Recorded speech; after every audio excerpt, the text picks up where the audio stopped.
Donald Trump's been having a rough go of it recently with a string of massive legal defeats as he has continued to try to prevent his former aides and allies and even his former vice president from having to testify against him to a federal grand jury impaneled by special prosecutor Jack Smith.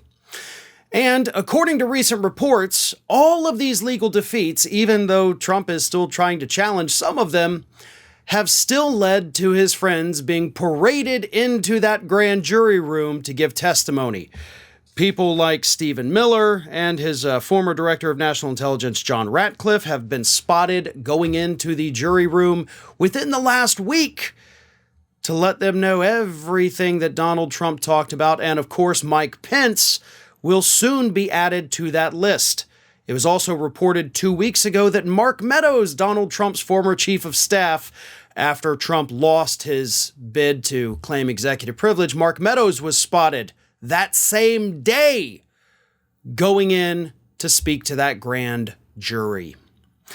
This is obviously very bad for Donald Trump. All of these people that I've mentioned, and there's been multiple others that have that worked with Trump that have gone in and talked to the grand jury.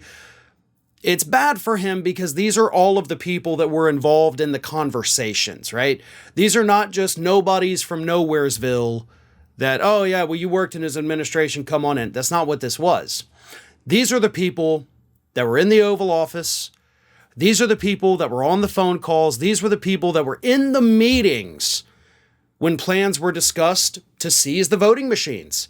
Plans were discussed to pressure states to throw out their ballots. Plans were discussed for states to turn in alternate slates of electors before January 6th. All of these people were involved in these conversations.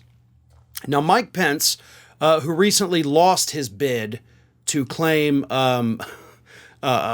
speech or debate protections from testifying, announced recently, of course, that he's not going to appeal it. He said, all right, fine, I lost, I'm going to go talk. Trump has appealed that and is still trying to claim executive privilege over Mike Pence's testimony. But considering the fact that he's already lost on every other person he's tried to claim executive privilege over, there's a 0% chance that he will be successful. He's only delaying the inevitable, which is all he can do. And of course, he's going to continue to delay it as long as humanly possible. But those delays are coming to an end. The appeals process for most of these cases, as I said, is already over. He has nowhere else to turn. He has nothing else to do. Once his appeal in the Mike Pence thing gets, denied, Pence is going to walk right into that room as well.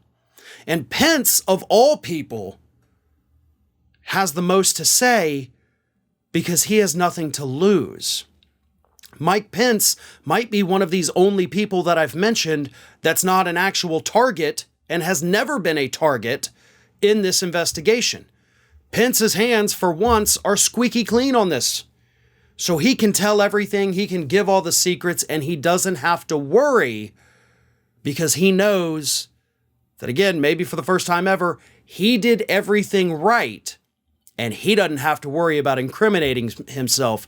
Whereas a lot of these other people, specifically Mark Meadows, may be harder to get testimony from him because, there could be a lot of pleading the fifth because Mark Meadows was at the heart of everything. Same might be true for Stephen Miller, might be true for John Ratcliffe or any of the other folks, but not Mike Pence. And he was in that room when Trump was talking to those other people too. So even if they don't want to talk, Pence can talk. And that may force the others to have to strike a plea deal to make sure they don't get charged. So they start opening their mouths as well. However you slice it, things are bad for Donald Trump, and they're about to get a lot worse. Hey everyone, this is Aspen. And did you know that for the low cost of $0 per day, you can subscribe to the Fair and Balanced YouTube channel. We also encourage you to like, comment, and share. But again, click that subscribe button and help Aspen not be so grumpy.